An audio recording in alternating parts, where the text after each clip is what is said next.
Bien, muy buenos días, hermanos.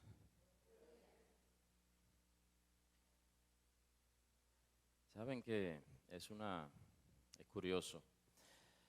Y como nosotros estamos acostumbrados, nos resulta normal tener este tipo de cosas, un tiempo libre de adoración, sin un tiempo definido.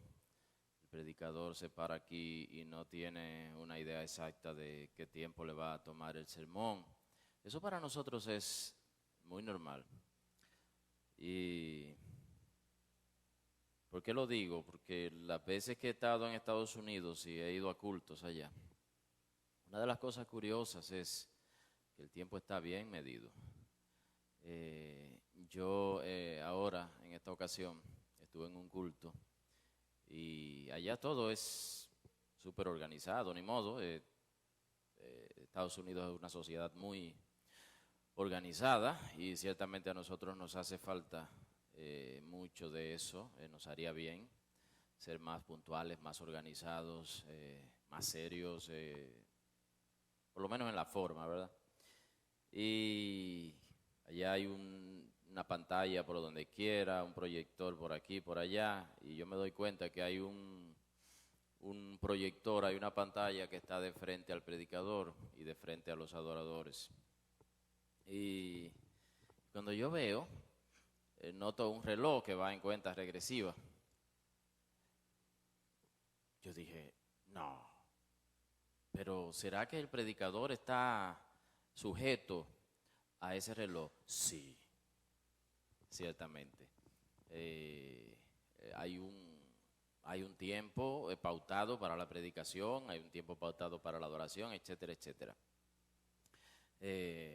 Y ya teniendo eso en mente, cuando el culto termina, yo veo el reloj y le digo a Lilia, mi hermana, duró exactamente 1 hora. Y dice ella, sí, aquí es así. Digo, yo siempre. Dice, sí, 1 hora. Y me dice ella, y aún así hay personas que se van antes. Así que lo digo para que apreciemos lo que tenemos, todavía ese espacio de libertad, que el reloj no nos esclaviza a ese punto todavía. Lo que pienso es que eso de tener un tiempo libre de adoración sería inconcebible si uno tiene un tiempo tan limitado, ¿verdad? Pero Dios no está limitado, Dios también habla allí. Ciertamente fui edificado y cuando se predicó la palabra verdaderamente era la palabra de Dios y mi corazón estaba necesitado y cuando escuché lo que se habló allí, ciertamente fue Dios hablándome y hablando a las personas. Así que realmente no es una crítica, sino que me hizo comparar y pensar en que tenemos cosas que tomamos como comunes, como normales, pero que son todavía una gran bendición, una gran libertad que conservamos y que el Señor nos ha dado. Bien, pues quisiera compartir algo brevemente hoy. Ayer todavía no estaba seguro de que pudiera tener algo hoy, pero creo que el Señor me ha dado algo que compartir con ustedes. Y vamos a orar y a pedir al Señor que nos dirija, que nos guíe. Padre, te damos gracias. Cuán necesitados estamos de tu palabra. Estamos más necesitados de lo que nosotros entendemos. Nuestra ignorancia de nuestra propia necesidad es grande. Nuestra ceguera, Señor, de cuánto te necesitamos es muy, pero muy grande. Y rogamos tu misericordia, rogamos tu liberación, rogamos tu luz, que tú vengas y nos hagas ver las cosas como son, que nos hagas ver nuestra necesidad como es, que nos hagas ver, Señor, la grandeza tuya como es y cómo tú eres la respuesta, la única respuesta a todas nuestras necesidades, a todas nuestras preocupaciones, a todas nuestras ansiedades, a todos nuestros dolores. Señor, que tú vengas y resplandezcas y nos muestres. Te lo pedimos en el nombre de Jesús, oh Dios. Amén. He estado leyendo en las últimas semanas las cartas a los Corintios, la 1 y la 2, y quisiera tener una reflexión relativamente breve sobre un pasaje que está en la carta 1 de Corintios, en la primera carta que el apóstol Pablo escribió a estos hermanos en la iglesia de Corinto, en esta ciudad. Ciertamente era una iglesia, ya lo sabemos, porque aquí se ha predicado de eso. José Alberto, me parece, tuvo una serie de predicaciones sobre esta carta y todos los problemas que allí había, los pecados, los pleitos, etcétera. Y es una carta muy útil porque los conflictos que uno encuentra allí, ciertamente los encuentra aquí. Y le sirven a uno de ejemplo, le sirven de parámetro a la hora de uno preguntarse, ok, cuando uno tiene un problema, un conflicto, un pecado en específico, ¿qué dice Dios de eso? Bueno, pues la Biblia está llena. Es interesante que la Biblia no nos ha sido dada como un manual de procedimiento, como un conjunto frío de reglas, sino que el mensaje de Dios está siempre integrado, siempre está entrelazado con la historia humana y con la experiencia humana. Cuando Dios dice esto o aquello, no lo está diciendo como una regla que está escrita allá, sino que está siempre relacionada con una situación real, con un problema real, con un pecado real, de tal manera que podemos identificarnos muy estrechamente con cada pasaje, con cada cosa. Pues entre los asuntos que trata la carta Primera de Corintios, en el capítulo 7, si quieren pueden buscarlo para que estén ahí. Yo no voy a hablar del capítulo completo, sencillamente me voy a enfocar en 4 versículos, 3 en realidad. Pero para tener el contexto, ¿verdad? El capítulo 7, si usted lee lo que dice Pablo, pues se ve que la carta no solamente se trata de Pablo enfrentando pecados, enfrentando problemas de la iglesia, sino uno se da cuenta por el versículo 1 del capítulo 7 que había preguntas que los hermanos le habían enviado a Pablo, que había inquietudes, que había temas sobre los cuales a ellos les interesaba saber qué Dios decía, ¿verdad? Y dice Pablo en el versículo 1, en cuanto a las cosas de que me escribisteis, o sea, ellos le enviaron preguntas a Pablo. En cuanto a las cosas de que me escribisteis, y cuando uno sigue leyendo el capítulo se da cuenta que esas preguntas que ellos le enviaron a Pablo tenían que ver con el matrimonio. Yo no voy a predicar del matrimonio, hay gente mejor que yo para eso.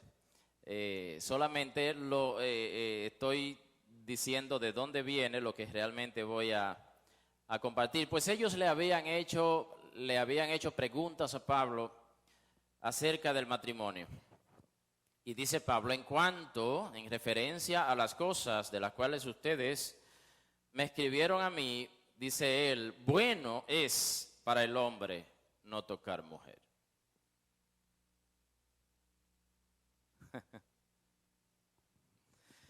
Y sigue diciendo, no obstante, por razón de las inmoralidades, que cada uno tenga su propia mujer y cada una tenga su propio marido, etcétera, etcétera. Y ahí él continúa diciendo, pues bien, el asunto es que se ve que los hermanos tenían diversas preguntas acerca del matrimonio en cuanto a los solteros, en cuanto al que ya estaba casado, si se separaba, si podía separarse o no, en cuanto a las viudas, etcétera, etcétera. Y Pablo, en algunas ocasiones dice, el Señor dice, de parte del Señor, esto debería ser así, así y así. Y en otras ocasiones, es curioso, que Pablo dice, en cuanto a eso, en cuanto a ese caso, no tengo palabra del Señor, pero como alguien que ha recibido la gracia de Dios y como alguien que ha sido fiel al Señor, doy mi opinión. Él se cuida de hacer la diferencia de cuando Dios expresamente está diciendo algo, o cuando Él dice, no tengo palabra directa del Señor, pero doy mi opinión. Y si uno se da cuenta a través del capítulo, la opinión predominante de Pablo en los diferentes casos es, si usted no puede quedarse soltero, porque eso le pone en riesgo, le pone en una tentación muy grande de caer en la inmoralidad, pues cásese. Pero dice Pablo, yo preferiría, de ser posible, que todos se quedaran como yo. Ustedes saben que Pablo no se casó. Si fuera posible, yo preferiría que todos se quedaran como yo.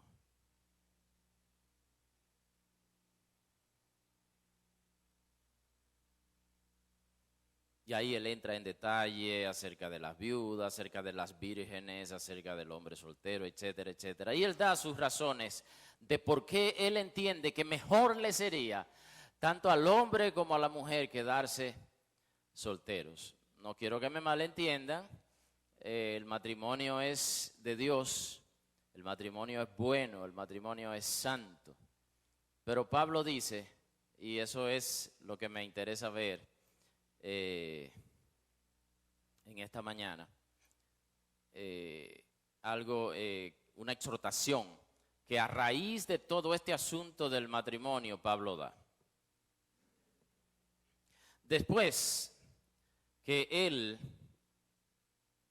habla de todos esos casos y da detalles y dice su opinión y dice por qué él entiende que mejor sería que se quedaran solteros, pero él especifica también, sin embargo, hermanos, entiendan que yo no digo esto para ponerles restricción a ustedes ni para privarlos a ustedes de ningún bien. Yo todo esto lo estoy diciendo porque yo quisiera que ustedes estén libres de preocupación, libres de obstáculos para servir al Señor.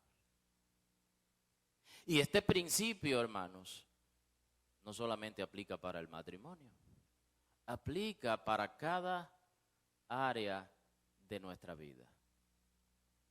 Que si algo de alguna manera se convierte en un obstáculo para servir al Señor, para ser fiel al Señor, pues mejor no tenerlo. Y de eso creo yo que con eso creo yo que tiene que ver la exhortación que más adelante Pablo hace desde el versículo 29 hasta el 31. ¿Por qué? Porque después que él está hablando del matrimonio y de todos estos casos, hermano, se ve que si los corintios tenían tanto interés en el tema, y quizás aquí estoy dando mi opinión también, si los corintios tenían tanto interés en el tema, si tenían tantas preguntas, si tenían tantas inquietudes acerca del matrimonio, digo yo que el matrimonio para ellos tenía cierto peso en cuanto a la satisfacción de la vida que ellos esperaban, en cuanto a la importancia que el matrimonio para ellos representaba en cuanto a su satisfacción, en cuanto a su felicidad terrenal.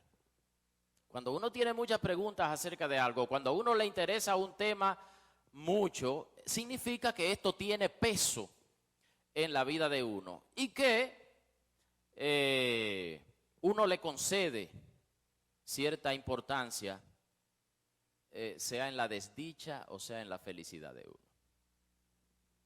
Ahora, Pablo dice, yo preferiría que ustedes se quedaran así, porque así tienen menos obstáculos para servir al Señor. Pero nada, él dice, no, si usted no se puede quedar soltero, cásese. siempre que sea en el Señor. Pero él pasa entonces a hacer una aclaración que para mí es de suma importancia y se parece, el razonamiento se parece a otro que él ha hecho ya, no, bueno, a uno que hace más adelante en realidad en el capítulo 13. Saben que uno de los problemas, y perdonen que haga esta digresión, uno de los conflictos que había en la iglesia de Corinto tenía que ver con los dones espirituales. Ellos tenían pleitos, tenían discusiones de que no, yo tengo este don y este don es mejor que el tuyo. Yo sí que yo soy superior a ti, no porque yo tengo y etcétera, etcétera, etcétera. Y Pablo entra en ese asunto de los dones y dice de la profecía, de las lenguas, de hacer todo con orden, de que todo se haga para edificación, etcétera, etcétera, etcétera. Y él luego termina diciendo, procurad los mejores dones, más yo les muestro a ustedes un camino más excelente. La manera en que él concluye hablando de los dones espirituales es ese pasaje tan conocido acerca del amor. Dice, mas yo les muestro a ustedes un camino más excelente. Si yo tuviera esto o aquello o lo otro, pero no tengo amor, nada soy. Él le dice, está bien, los dones son de Dios, usémoslo para edificación, etcétera, etcétera. Pero déjenme decirles lo que realmente está por encima de eso y entra en todo ese detalle acerca del amor cristiano.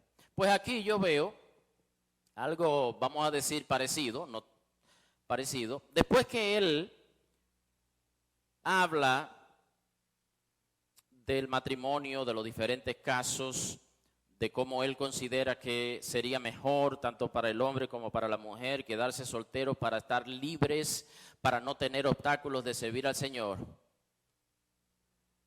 Él entra en el versículo 29 al 31. Vamos a decir que Pablo, después de haber hablado todo eso acerca del matrimonio, dice, pero yo quiero darles a ustedes una visión, una perspectiva correcta de las cosas. Si yo lo fuera a poner en mis palabras, pero hermanos, no se me enreden en este asunto demasiado, no se me enreden en todos estos detalles, déjenme decirles realmente cuál es el enfoque, qué es lo que importa, qué es lo que tiene peso, qué es lo que está por encima de todo esto que estamos diciendo. Y dice Pablo entonces en el versículo 29 hasta el 31, más, ¿verdad? Más, o sea, después de haber dicho todo lo anterior, más, esto digo, hermanos, después de habernos metido en todo este detalle, de si es bueno, de qué es bueno, de qué es mejor, etcétera, etcétera. Más esto digo, hermanos, el tiempo ha sido acortado. Y escuchen ahora lo que realmente tiene importancia. De modo que, de ahora en adelante, así que antes era otra cosa, pero de ahora en adelante, los que tienen mujer sean como si no la tuvieran. Y los que lloran, como si no lloraran. Y los que se regocijan, como si no se regocijaran. Y los que compran, ojo, como si no tuvieran nada, como si no poseyesen. Y los que aprovechan el mundo, como si no lo aprovecharan plenamente, porque la apariencia de este mundo es pasajera.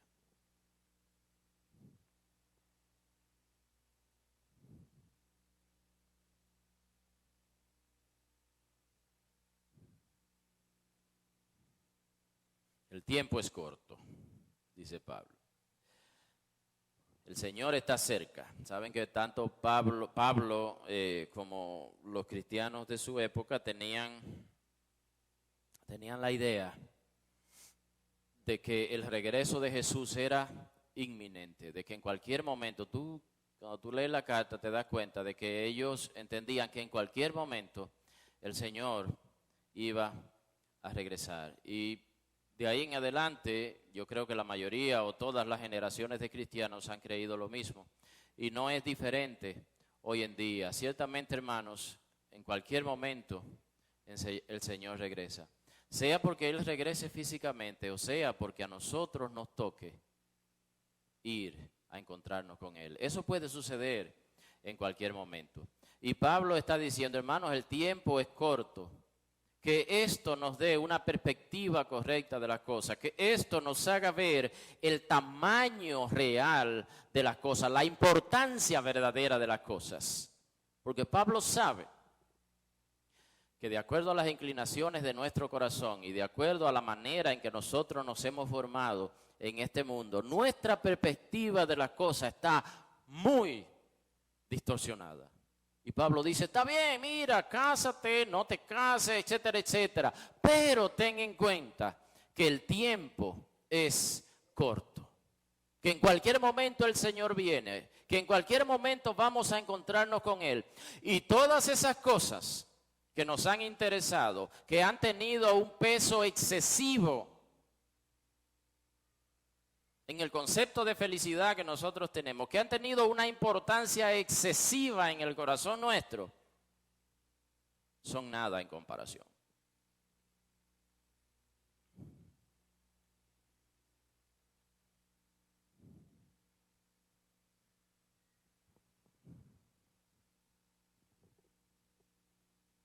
El Señor siempre está al doblar de la esquina. Y ante esa perspectiva, las cosas toman el tamaño justo. ¿Recuerdan la predicación de José Alberto el domingo pasado? Es eso. Nosotros estamos todos al borde de la muerte siempre, pero tenemos la falsa impresión, la ilusión de que no es así. Entonces, una enfermedad seria se encarga de hacernos conscientes de la realidad, pero esa realidad siempre ha estado ahí. La enfermedad solo nos ha hecho imposible seguir negándolo. Nos ha hecho imposible seguir cerrando nuestros ojos ante eso. Pero esa siempre ha sido la realidad. Y Pablo está diciendo prácticamente, yo no quiero que ustedes cierren sus ojos a la realidad. Si se casan, cásense. Y si no se casan, mejor. Pero tengan en cuenta esto.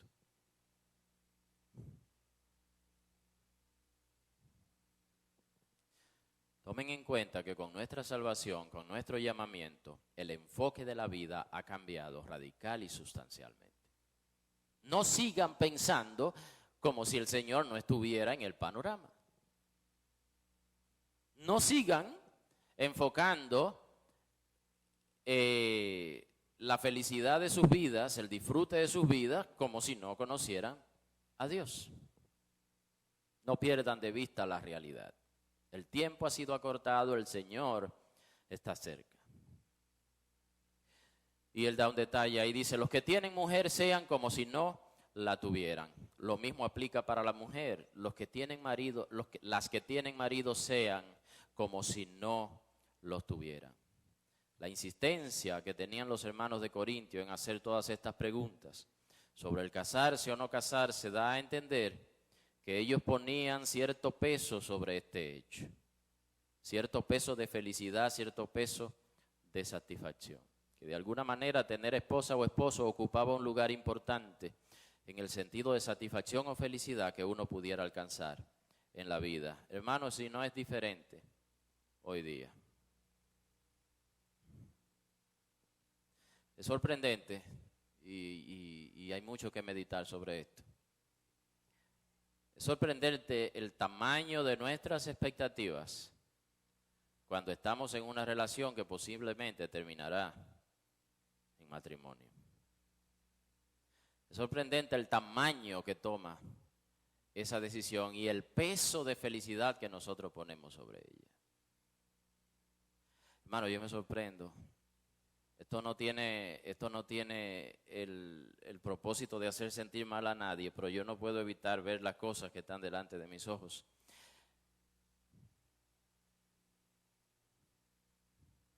Yo veo novios con expresiones tales como solo tengo ojos para él, y él dice solo tengo ojos para ella. Hermano, esa perspectiva está totalmente alejada del Evangelio. Por eso es entre nosotros. Yo no estoy hablando de nada extraño, de nada ajeno a nosotros aquí en nuestra iglesia.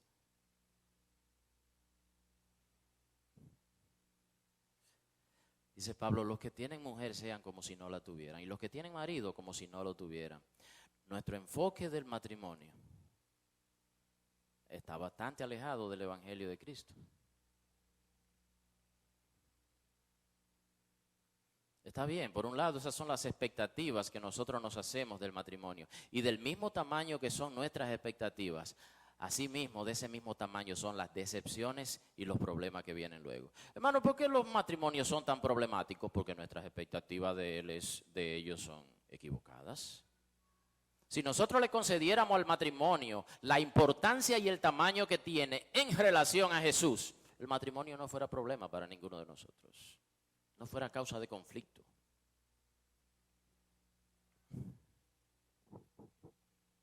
Y los novios tendrían muchas más probabilidades de tomar buenas decisiones con sus matrimonios.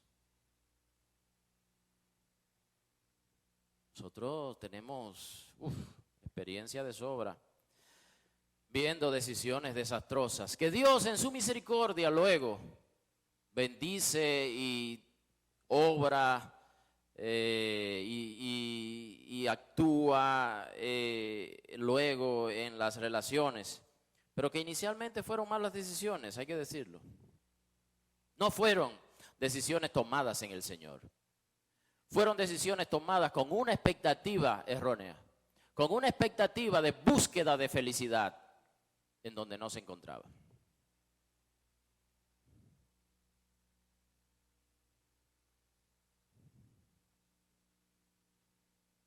Sigue Pablo diciendo, y los que lloran, como si no lloraran.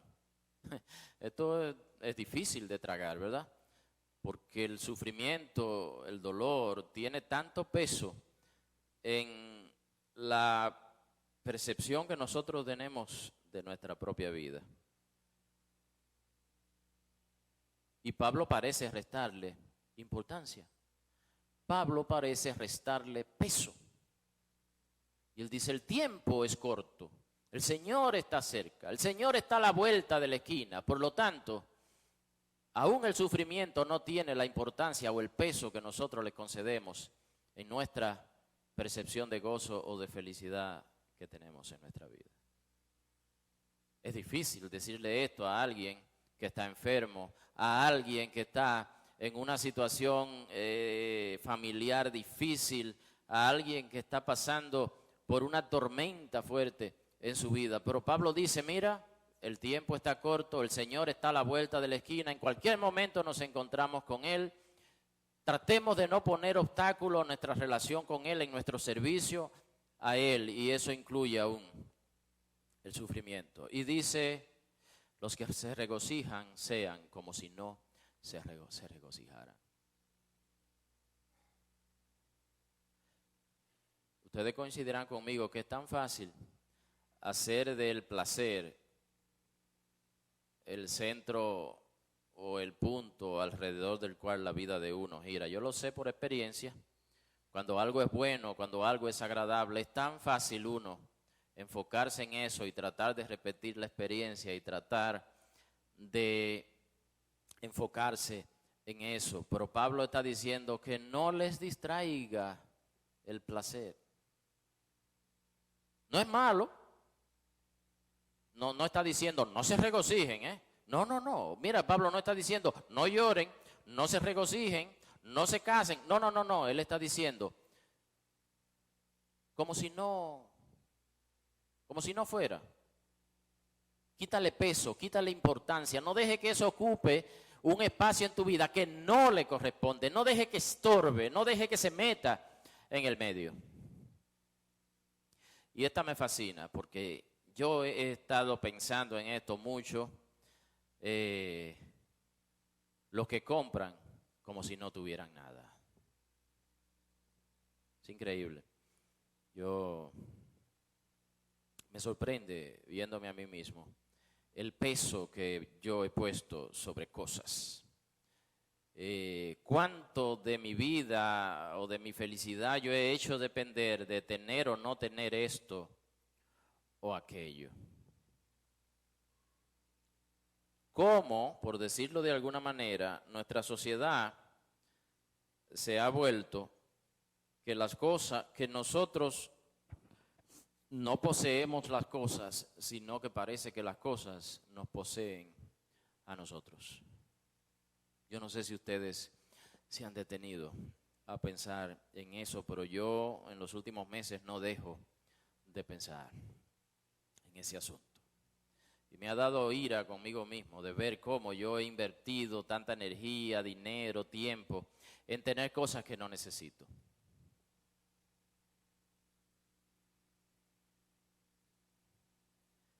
Los que compran como si no tuvieran nada.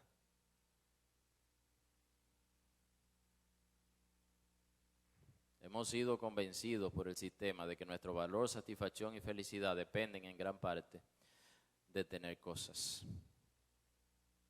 Y las estrategias del sistema son inmisericordias. No nos damos cuenta cuántas de nuestras decisiones de comprar cosas son el resultado de la manipulación del sistema.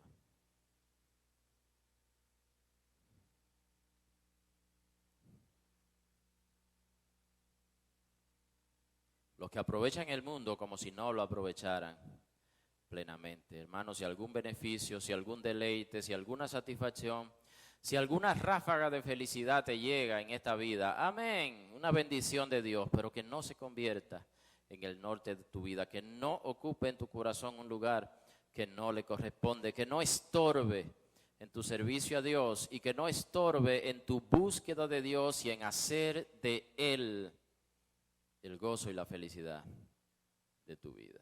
Y dice Pablo, porque la apariencia de este mundo es pasajera. Y la idea aquí no es simplemente que el mundo pasa, sino que el mundo está pasando. Es algo en proceso, es algo que ya se está consumando. Es algo en progreso, es algo que está ya avanzado. Y en lo personal cada vez entiendo más este asunto, en la práctica. Yo creo que mientras más joven uno es, menos entiende esta verdad de que el mundo está pasando, de que las cosas ya se están avanzadas, de que el tiempo es corto. ¿Saben que el niño tiene la impresión de que hay toda una eternidad por delante? La muerte, si acaso entra en sus pensamientos, es un concepto ajeno, extraño y muy distante. El joven tiene la impresión de que tiene toda una vida por delante. Es una impresión ilusoria, eso es ilusión, eso no es así, ya lo sabemos, ¿verdad? Pero aquellos a quienes el Señor nos ha concedido ir cumpliendo años y seguir cumpliendo años, cada vez todo esto se ve como la verdadera ilusión que es. Ya de verdad, esas palabras de Pablo, el mundo está pasando, tienen sentido para nosotros. ¿Cuántos dicen amén? Oye, yo de verdad me pongo cada vez más pensativo, en un buen sentido, no me malentiendan, en un buen sentido. Las cosas que me ilusionaban antes ya han ido perdiendo poder para ilusionarme. Mi alma clama por algo real. Y cada año que pasa, mi alma necesita algo más real, más concreto. Necesita substancia, necesita alimento sólido.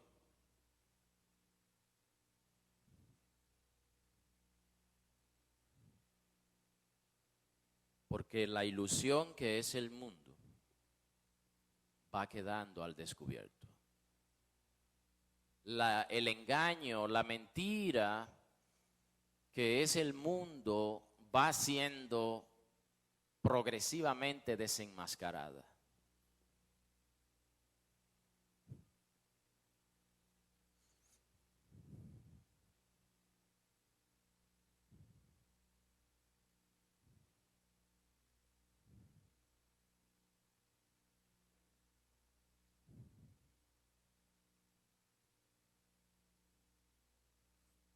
Tengo otra parte aquí, pero no la voy a tocar.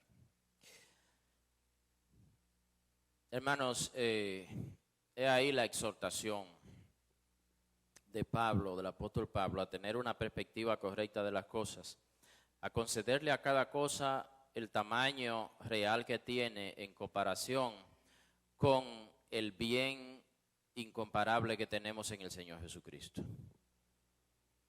El tiempo es corto, el mundo está pasando, el Señor está cerca. Nuestro encuentro con Él de una u otra manera está a la vuelta de la esquina.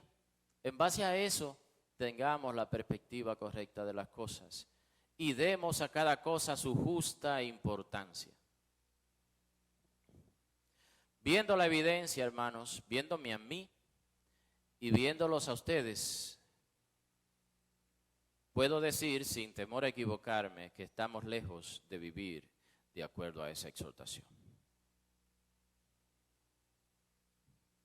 Algunos están más cerca, algunos de verdad han caminado con el Señor de tal manera que el engaño del mundo, la ilusión del mundo ha ido perdiendo fuerza y el Señor se ha ido haciendo más real para ellos. Yo sé que sí, pero también sé que la mayoría de nosotros, si somos honestos, sabemos que el peso que damos a ciertas cosas en nuestra vida indica que estamos a cierta distancia de vivir de acuerdo a esta exhortación que Pablo dice. Yo necesito vivir así, hermanos. Yo necesito la gracia de Dios cambiándome y acercándome a esa forma de vivir. Hermanos, así como necesité un milagro para venir al Señor, necesito un milagro para vivir así como Pablo dice. Reconozco que hubo un tiempo en que la oración me parecía algo meramente formal. Reconozco que hubo unos años en que no le veía yo demasiado el sentido a perseverar, a permanecer en la oración. Hoy día, hermanos, tomando en cuenta la distancia que puede haber y que hay entre la vida y las exhortaciones de Dios, la oración me parece imprescindible.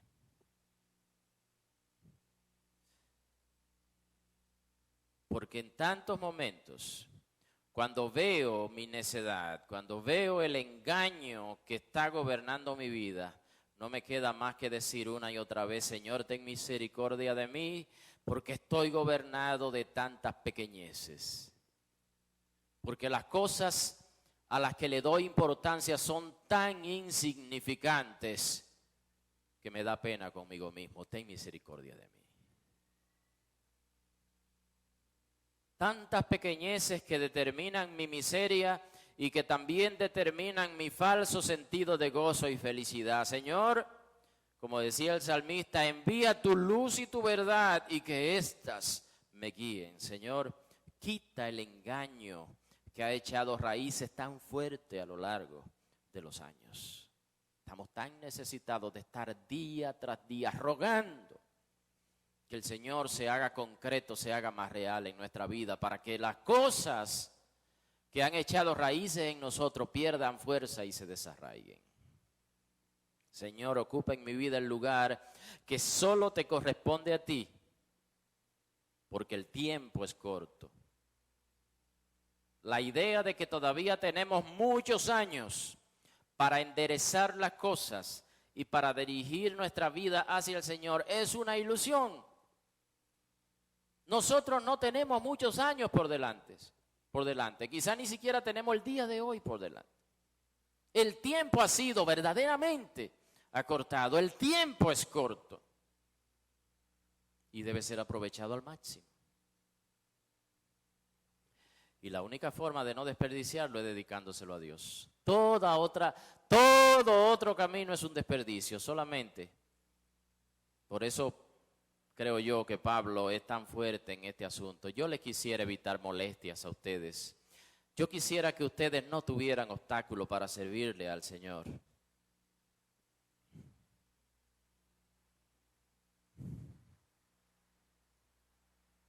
Hermano, todo aquello que Dios permite y concede en nuestra vida tiene su importancia.